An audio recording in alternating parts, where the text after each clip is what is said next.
The thing that is crystal clear to me is the on-keyboard grunt work is going away.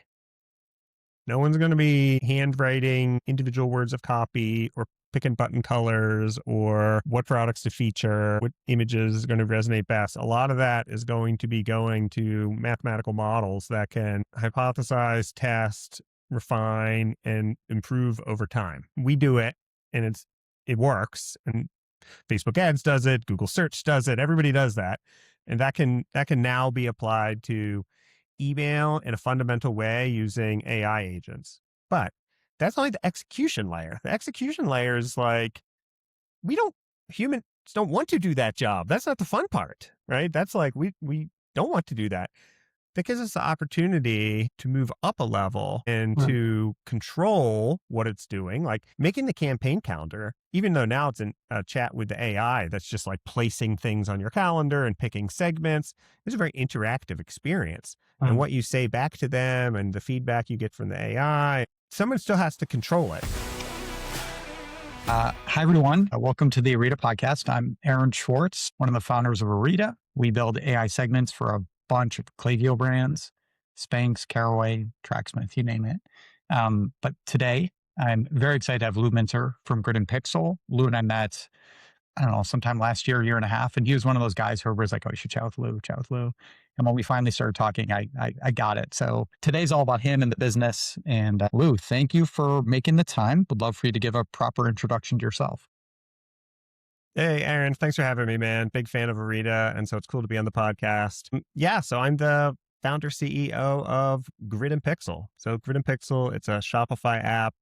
It's a Klaviyo app. And it essentially is an execution engine for your lifecycle marketing. So everything from email collection, list management, through the creative system to design all of your emails, and then actually building out all of your flows and templates, in addition to your campaign calendar, and then executing against that campaign calendar forever, right?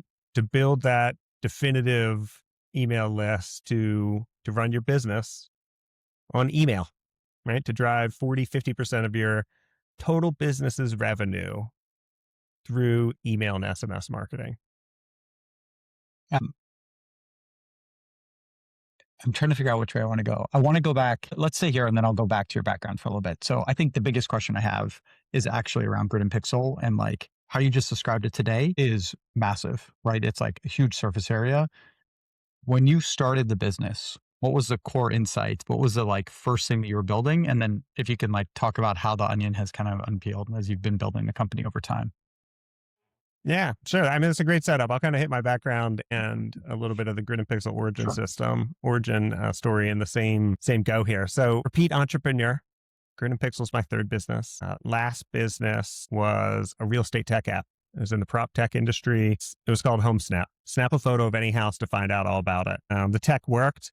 It was a clever mathematical trick that fused together the compass, the accelerometer, the GPS, and other sensors inside of the phone to give you a sense of where you're at on Earth, what you're aiming at, how the phone is articulated. And on the back end, we piece by piece put together records for the entire country, all the property data, all the listing data to give that person the answer. And that was fun business. We raised a seed round, an A round, a B round, grew it to tens of millions of dollars of high quality SaaS revenue, and sold the business in 2020 to a publicly traded company, massive exit. Went on to stay there, rebrand that app as homes.com. And so that's the homes.com app that thrives today. One of the really cool parts about that journey was not only building, the team and the technology, but really getting to the quintessential playbook around how you can build great marketing systems, right? Not just an answer, but a real system that can drive a business forward. And so at HomeSnap, our customer was real estate agents. So they're actually hitting a little bit different part of the marketplace, but real estate agents are like super users. They use these real estate apps all the time. They've got this challenging business proposition where they have to spend probably 50, 60% of their time finding new business and then only a minority of their time operating their existing business. And it's like a needle in the haystack problem. But what we figured out pretty quickly was that marketplace looks for trust signals. Those are closed deals, new listings. And we set up this really clever email marketing playbook where we observed all the events that were happening in the marketplace: new listing, sale, price cut, open house, coming soon, off market. There's a ton of these things. And then we piped that through our system and turned them into marketing opportunities, and then presented the marketing opportunities to the real estate agents. And so we would give them an opportunity to advertise their new listing or sale on Facebook, on Google, Google My Business, all across the Instagram properties, on Spotify. We're just running hundreds of millions of dollars of advertising for real estate agents through a ton of different systems. That whole business was built around the idea of treating that exogenous event, the real estate event in the marketplace, as an opportunity to do personalized marketing. And if you can get that proof point in front of the right person at the right time, it's really a needle mover. Now, to do that, you have to do a ton of stuff. You have to do list building and segmentation and creative manufacturing and email template making and scheduling and reporting and systems that, look back on themselves. And after that exit, I left the business and had a chance to get my band back together. So hired the same core team from HomeSnap, started Grid and Pixel, and really took a look at the marketplace and kind of picked where, which industry, which level of the stack, where to kind of apply this playbook that we had developed, just starting from scratch, right? Clean sheet of paper. Yeah. And so what we did was build a data to media engine. It's a clever piece of technology that can take a ton of data that's just stored in the GET, which is the URL to the image itself.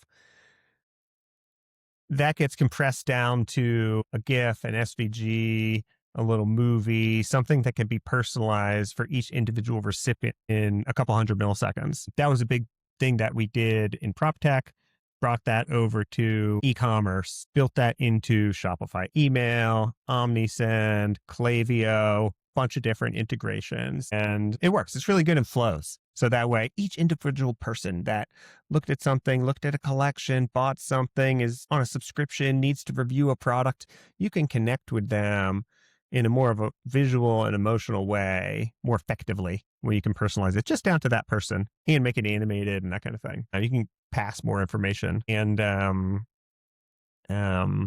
what we saw was people loved it, took off on Shopify. All the best brands were on Klaviyo. And so Klaviyo turns out to be a burgeoning, platform, literally a platform in and of itself. And so, Grid and Pixel is pretty new. It's 2.5 years old. And that also corresponds with the steepest part of Klaviyo's kind of, exponential growth that they've achieved over the last, 10 years. And so they're a cool platform, really open, really collaborative, great APIs. And so what we did was unlock the vision that we could run their whole Klaviyo account by using our data to media engine as the basic building blocks. So anyway, that's where we started. Flash forward, what an insane time to be alive. AI agents are everywhere. Sub agents, tools, services, whole new playing field has emerged.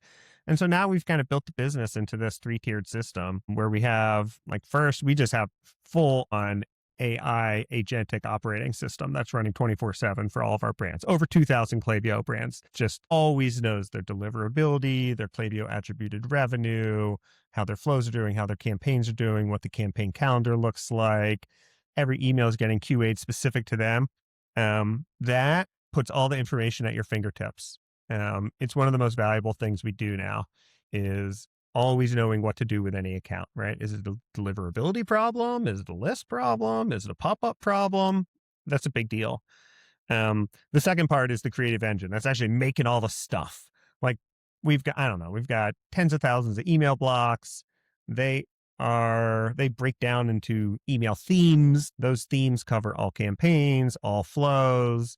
Them themselves are just made of atomic building blocks. There's an editor where you can drag them around and remake them, that kind of thing. But most of the time, AI is just doing it nowadays, which leads me to the really the third stool of the business, which is the trust layer, the layer of control that we've built around it. Because here's where I see it going is control and execution can be effectively split now with these AI agents. They're just operating 24/7. They're relentless. And so as long as you build into the system checkpoints to see what they're doing, why they're doing it, what it looks like, what actions need to be taken, an opportunity to preview what's coming, to work back and forth with your brand voice, to work back and forth with your campaign calendar, major difference maker too. So anyway, that's kind of where we've built the business to date.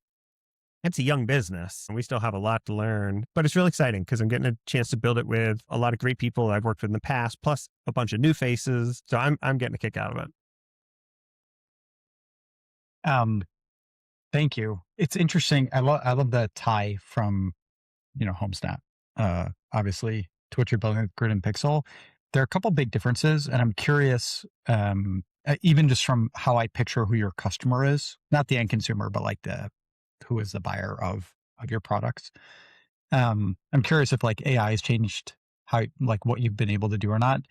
There were two in particular. Number one is like a real estate agent is very different from a brand, I assume. And that like a real estate agent, yes, they have their brand, but it's like their face and their name. But there's like very limited differentiation versus you're serving a Caraway versus a Spanx versus a Rem Beauty versus a, whatever, right? Furniture company, you name it, right? Those are like, even within a vertical, right? Like Birdies and Rothy's are fundamentally different brands, right? So Sure. one thread I want to pull on is like, how do you guys do that? And what has been kind of the shift for you? And the second I want to go into, and I'll come back to the question, is more around like multi-channel and ads, which seemed like a very big piece of the real estate journey, but you talked about email and SMS right now for the brand side. So I want to talk Yeah, more about like where you guys are going. But let's go first, totally. like, how do you actually like help a brand stay the brand, right? How's that kind of change? Yeah, it's a really good point. And the answer is we try to make our product be as extensible as possible. And so probably the best way to parallel to think about it is the way that Shopify has built out their theme store and their theme library. They have a lot of different, like really great, AAA themes that are out there that are super good, super popular, installed by, tens of thousands, hundreds of thousands of stores. But yet, even after you install that base theme, you can get in there and customize, is the corner rounded or is there a background image or what's in the hero? And so that's the same model we follow, right? When you go through the onboarding wizard, there's a bunch of themes you can flip through and look and you pick one.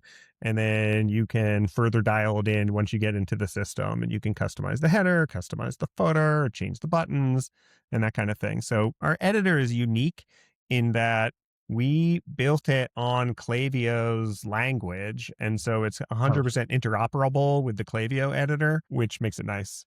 When you think about this, it's like Klaviyo is a platform. Klaviyo is building KAI, right? And like they're going to keep building tools. You also have brands who are using a lot of different technology tools. Some are using one email provider and a different SMS, or some are using some like flows part. Are you able to, is like Grid and Pixel becoming a platform where I can bring my own software? Or is it like actually I'm replacing as much of the stack as possible with one place?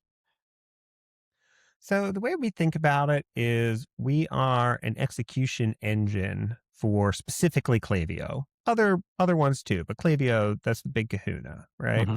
And so what does that mean?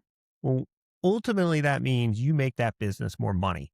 And we measure that using the same North Star that Klaviyo does, which is the percentage of their overall revenue that came through the Klaviyo attribution window on an email or SMS, right? And so that's KAV in like parlance. And so you see that right on the dashboard, right? And so when people come to us and they enroll, they typically have like, I don't know, in the low end, like 5-10% KAV. Most of these guys are bouncing around like 15-20% KAV. And we know for sure we can drive that for most businesses to be at least 30, but preferably over 40%, over 50%. And so, and I feel so confident in saying that now because with the breadth of access that we have, it's like over 1% of Klaviyo's customers are our customers now. And we're trying to push that as far as we can. I see nearly identical brands, and some of them are making 15% of their money through Klaviyo, and others are making 50% of their money through Right. Klaviyo. It's the same exact tool, same Sure. interface, same APIs, everything's the same. And so you got to take that. and so, uh, and so the difference, and AB talked about this on the on his earnings call, right? I think he called it the capabilities overhang, was his word for it. But it's essentially just like people aren't executing to the maximum capability to get the most value out of the Sure. system that exists. Like Klaviyo is a really good Mhm. platform, but it doesn't just do it on itself. What Mhm. Klaviyo is just it's like the best set of tools you can imagine. Like there's just a dial or a knob or a slider or drop down that does like every single thing. Like I want to change a flow. I want to schedule when my flows are going to change. Like tons of things you can do, but it doesn't do it for you. It doesn't. And so you have to solve that need in a certain way. And what I've seen is people solve in different ways. Some people hire a full services agency. Some people hire an email marketing retention agency. Some people have a Fiverr guy. Some people have a real contractor. Some people hire people in house. Some Yeah. people are able to orchestrate a constellation of apps themselves, or they pay someone else to orchestrate this constellation of apps. But ultimately, what it turns out to be is upstream, there is this gigantic service industry that is just people on people on people, whatever the legal like arrangement is, that are Yeah. deciding like what's going to be in the email, when are we going to email, who the email going to go to, what are we going to talk Yeah. about in the email, what pictures are going to be in the email, how'd that email do, should we A/B test it, what should we do next time? And this cycle, it's just like a big service industry. It's like highly inefficient, and Yeah. so I mean, replacing the yeah.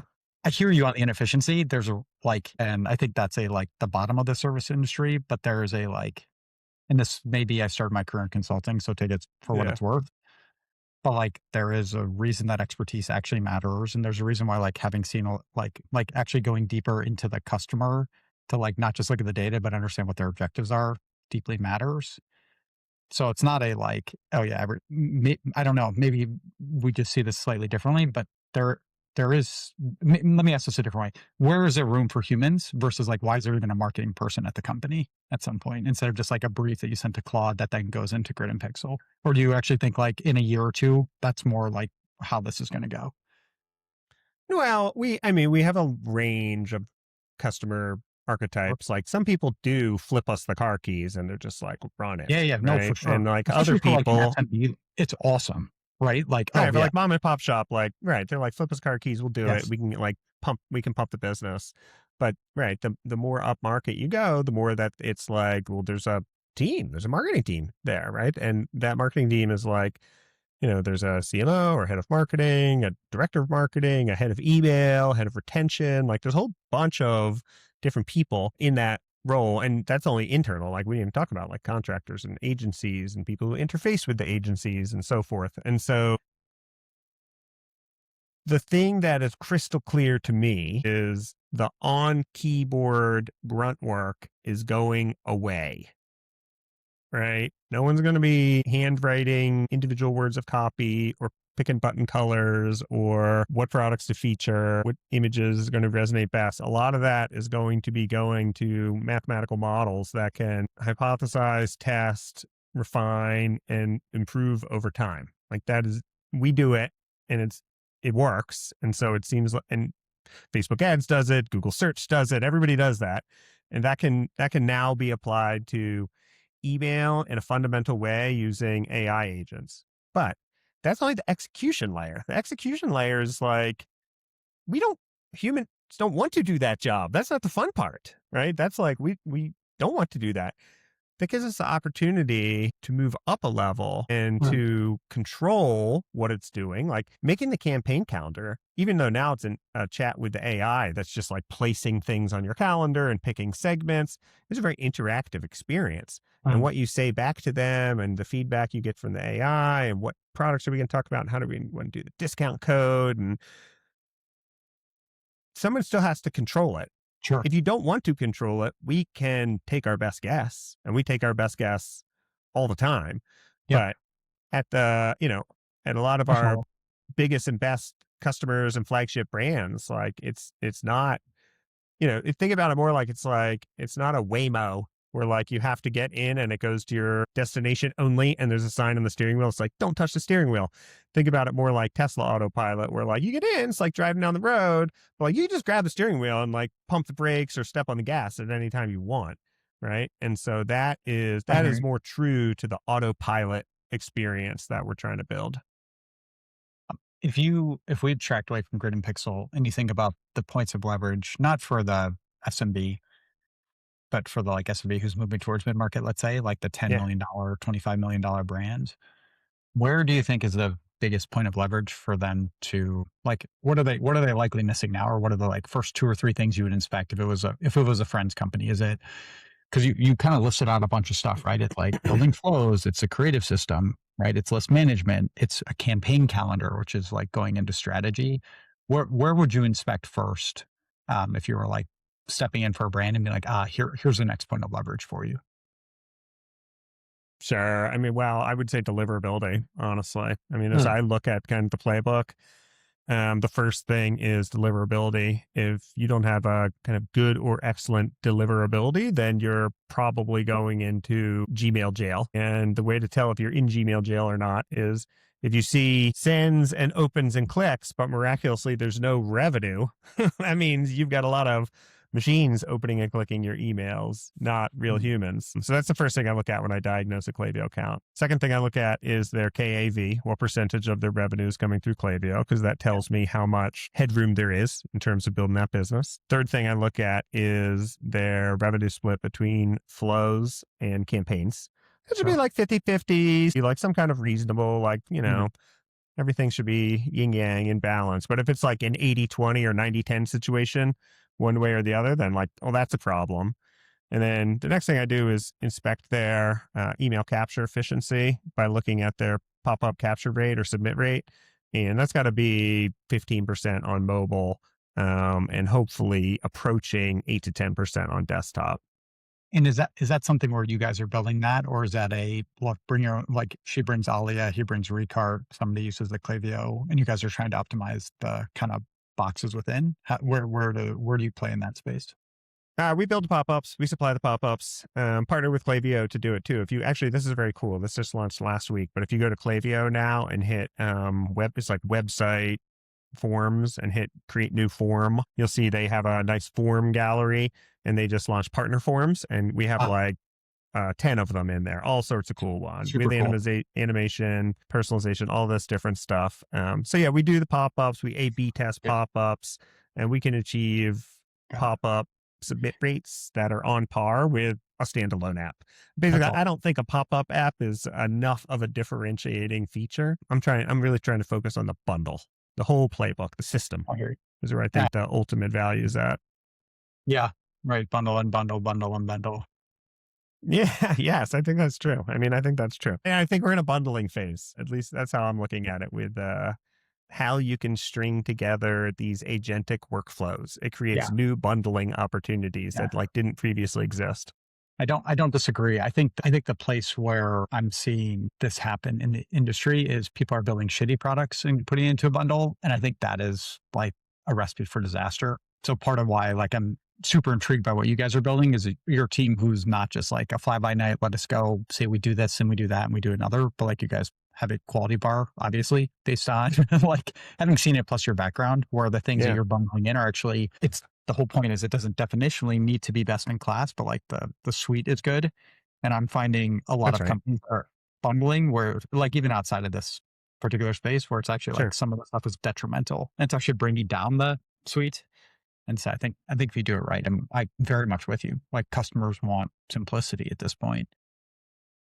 Yeah, our belt and suspenders there is just to make sure it improves the KAV. Like if it doesn't, then that's not working. So as long as you have a North Star, that's the beauty, man. When I was in real estate, it was so hard to do attribution, like selling Facebook ads and then proving that somebody bought a house 6 months later because they turned into a hot lead and it closes and you get your commission check. Like it was a very dotted and jagged line. Like ecom, people in this industry don't fully appreciate the embarrassment of riches we have in terms of just knowing all the attribution at such a detailed level. And so it's really, it's quite a valuable thing. Do any of your brands push on like the incrementality part of KAV? Because one of the ways to get more KAV, right? Like this used to be an issue years ago where Klaviyo would get credit for a subscription sale when it's like, it was a notification email that was going. Obviously, that's no longer the problem. But Sure. how, if at all, do you guys play around with incrementality and make sure that actually sending that email was the driver that actually created the sale versus the sale would have happened anyways? And maybe it should have been the text or a notification or something else. Yeah, I mean, it's a good question, and it's since we're pulling for like old wisdom out here, it's like the John Wanamaker saying, like, I know I'm wasting 50% of my money on advertising, I just don't know which half, I kind used of to say thing. this. I used to say this on calls and nobody knew what I was talking about, so I stopped. So I appreciate this conversation more than you can imagine. And so the answer is we just go by the Klaviyo rulebook on how they calculate it, and they have like a pretty good little setting in there where you can change your attribution window and this and that to like get it to be how you want, and then that's just how it reports it out. And then where we see it, where we have this conversation about incrementality the most is with third-party audit tools, because like we totally work with Triple Whale and all these other reporting guys who like are scanning their Klaviyo account and looking at flows and looking at campaigns, and that's fine because we live and die by the numbers in the account. And so we do the same thing. We're always querying our own work and trying to figure out ways to improve it. And so sometimes those audits will turn up new and interesting ways to capitalize on things. So those are ultimately welcome. I'll tell you though, I've been pretty pro AI the entire Grid and Pixel journey, and even in this conversation so far. But I'll tell you, I am picking up on a trend here that is kind of my first, like, it's a second order effect. Now that the DIY tools and Claude and Chat and Gemini are so awesome and everybody's using them, the like capability to DIY is significantly higher than it has been in the past. And so you can use the Klaviyo MCP or whatever to connect to your Klaviyo account, log in, and just start asking it stuff. Audit my flows in one sentence, right? Audit my campaigns, something like that. And it spits out it's like a very high quality looking document. But when you go through it, it's shallow in terms of advice. It's misleading in terms of direction. And quite frankly, it would be detrimental to a lot of these businesses to execute on the plan because Claude doesn't have the playbook. In fact, probably eventually will. But at least right now, like word of warning to the audience here, be careful with what Claude tells you, because you could easily torture deliverability or suppress your overall revenue potential or suppress your potential list growth by following some of the pieces of advice that I see coming through the Claude audits. Because like we see them every day now, and some pieces are good, but some of them are like, they're missing the forest for the trees, right? It's like the Claude audit will be like, in cart abandonment with SMS email 3,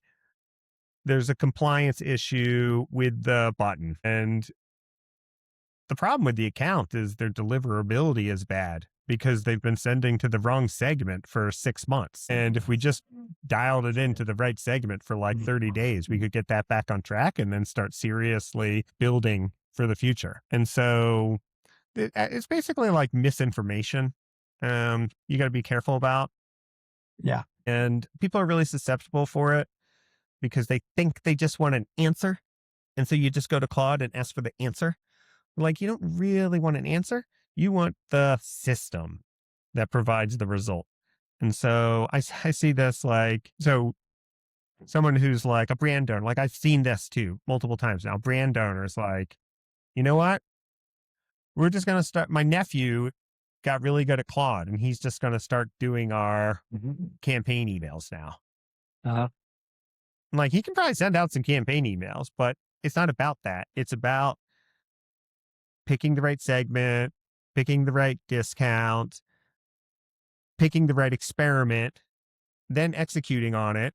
And then for all of our campaign emails, we run a campaign flashback analysis 3 days later that sends an email to the brand owner that shows them how much money it made, who clicked, what happened. That gets factored into learnings that go into the playbook for the next email. so that it learns and grows over time to get better, which ultimately like always beats your nephew in the basement.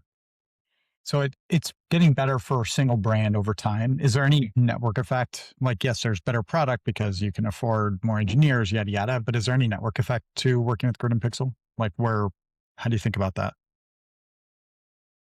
The network effect in terms of the brands, like are we, Th- go on.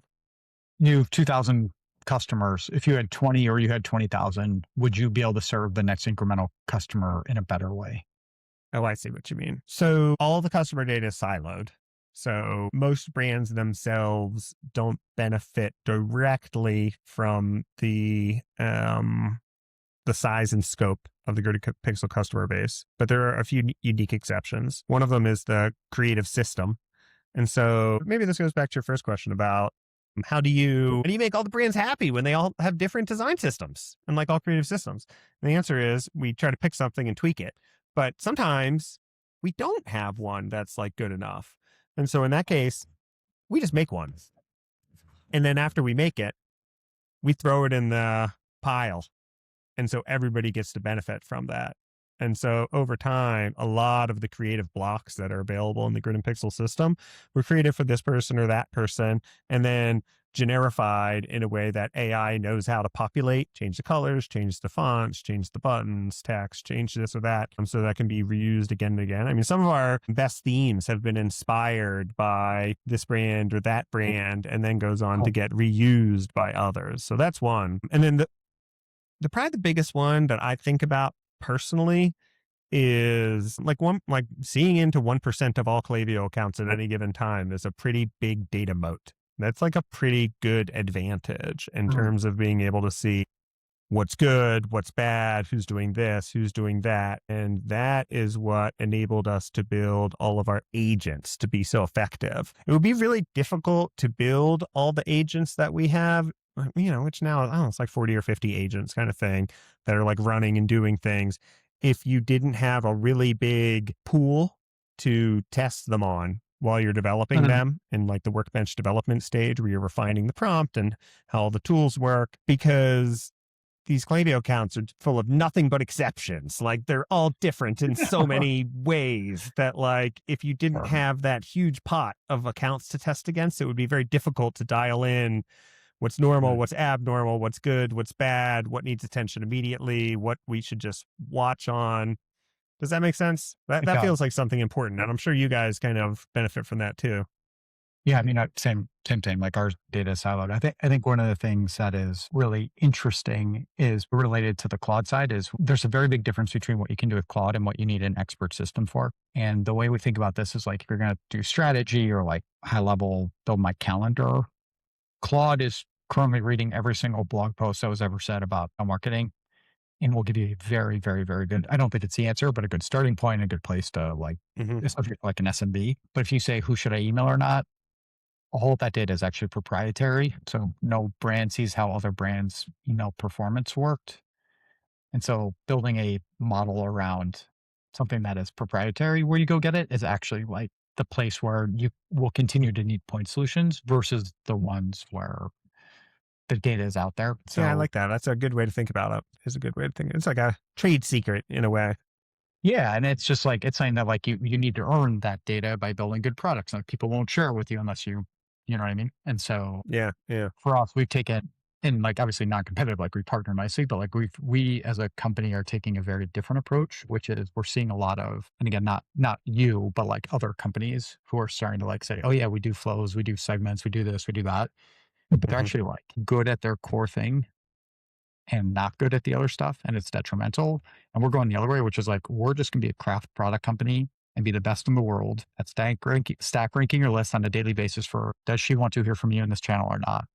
And if you answer that better than anybody, you then can go build the ecosystem around it or the products around it to make it right. But like, if I give you really, really great content, but I send it to the wrong person, she unsubscribes, that's a waste.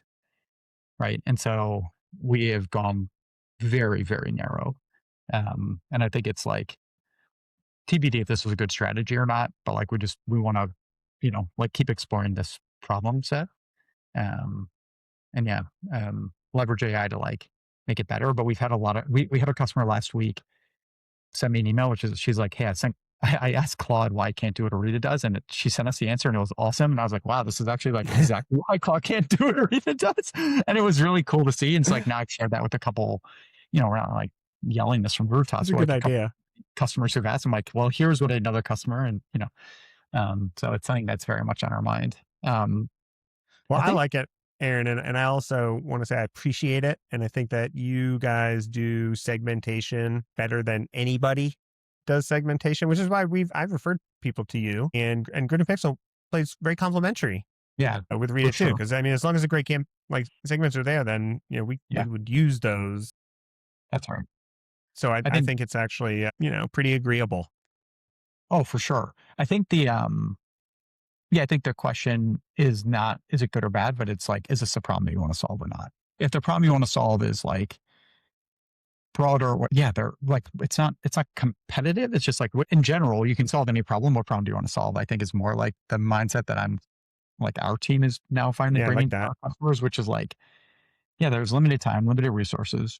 Go in order as a customer. Again, I think that comes from me having run a brand for a decade, is I'm just like very empathetic to the fact that we might be awesome and drive a bunch of revenue, but that's just not you don't have mental space to think about the problem that we solve for you.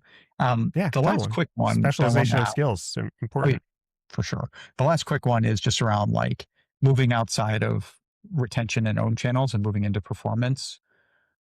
Is that something where like you guys are sitting on it and it's ready, like customers are asking for it, or is it actually like you're saying narrow to your point, like Klaviyo is this, we're building this expert system? How do you think about that for kind of Grid and Pixel? I mean, it's a great question, because I know moving into the performance space has a lot more dollars than the retention marketing space. HomeSnap was a performance marketing as an app business, and that is not the highest quality of revenue, because you don't have 100% margins, because you got to spend on advertising spend, or you're just getting a split of the total spend. And so one of my personal goals when I started Grid and Pixel was to build as great of a clean sheet, pure SaaS app as possible. And so I'm really trying to build an app that only has the highest quality revenue, which is recurring MRR. It's the gold standard. And so it's an awful big constraint to put on the business, because I'm like, I guarantee you we could be having higher top line revenue numbers if I introduced an advertising product. But for myself, for my investors, for the team, we are going to build this as a pure play SaaS app. At some point, we offer social media videos, and we've got another app coming out soon, which I haven't kind of revealed yet, but I'll put a bookmark in there to tease it right now. But we're building it as monthly recurring revenue business, and that takes not some but not all advertising plays kind of off the menu. That's the honest answer. That's just me. It doesn't mean to be like that forever, but that's like how I think about it. Well, I think it makes sense, and you're actually thinking about what is a sustainable way, not just for you guys to build, but also for your customers to build, and not get ahead of their skis. And that's true. I see that. Look, I need my customers to be successful, so they can keep subscribing to the app, right? Like, look, this app business, I am running a month-to-month subscription with no contracts, no payment method on file. Yeah. You delete the app to instantly unsubscribe at any time, and we're running at like 100% retention. Yeah. We have negative net MRR some months. And so, that tells me to keep going, basically, right? And so it's just kind of, I see a lot of execution risk in the months and years ahead, just because there's like so much changing so fast. Like what was like 5 years is now 5 months all of a sudden. Yeah. And so how do you juggle that with, the bundling forces, the unbundling forces, like pricing and team building? And, we're an all remote company too, right? So all remote, we can see each other when we do trips and stuff, but for the most part, it's it's a big juggling act to build an AI business, to build a technology company nowadays, but it's also like so much fun. I'm with you. Lou, thanks for your time. I want to wrap up with I want to create space if there's anything you wanted to share that you didn't get a chance to about company building or about advice for brands. And, you've given enough insight, so no pressure there. And then the last piece is just where can folks find you? Yeah, cool. Well, I appreciate the setup. So I'm on LinkedIn, Lou Mintzer on LinkedIn. I'm on X and Instagram and the others, but I do a lot on LinkedIn. That's kind of my personal favorite. I do most of it personally. So I'm always on there responding to comments and posting and doing stuff, which I really like. And then look, I am eager to, build my book of business and build my company. And so our sweet spot is like $1 to $15 million brands. Like we just have the playbook that is, it's like a mimeograph, right? We can just keep running that playbook again and again and again for a lot of these brands. And then we're moving up. And so, now we have brands that are up to about 60, 70 million. That's kind of like are the biggest ones that we serve today. And treating it introducing the application to people, those businesses. That's why I was at Klaviyo Connect last week in LA, where I saw, Diana and your team. And so that is what I'm interested in growing the business into. And so if there's, listeners or brands that are kind of watching this podcast, intrigued a little bit, I'm like actually looking for more lighthouse customers that are specifically in that sweet spot, going through that,